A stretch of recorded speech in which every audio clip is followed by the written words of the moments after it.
Did you know the Sabbath was made for all of humanity, not just the Jews? That's right.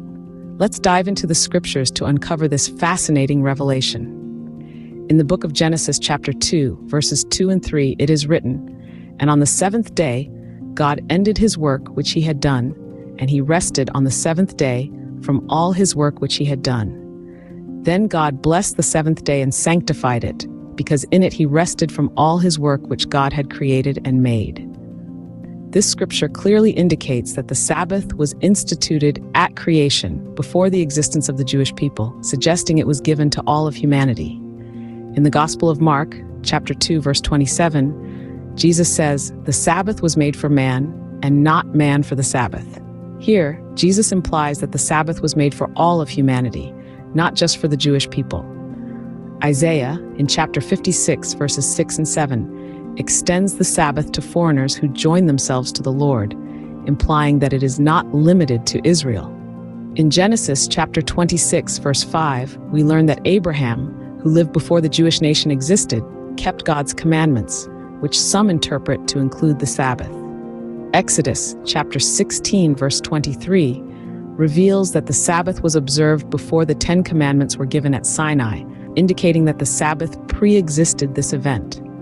In Isaiah chapter 58, verses 13 and 14, the Sabbath is referred to as the holy day of the Lord, suggesting it belongs to God and is intended for all who worship him.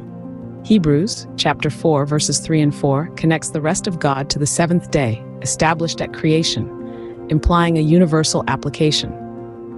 Romans chapter 2, verses 14 and 15 suggest that the principles of God's law, which include the Sabbath, can be observed by Gentiles who follow their conscience, furthering the idea of the Sabbath's applicability to all humanity. Psalm 92, verses 1 and 2, reflect on the Sabbath in a way that emphasizes its spiritual and universal significance.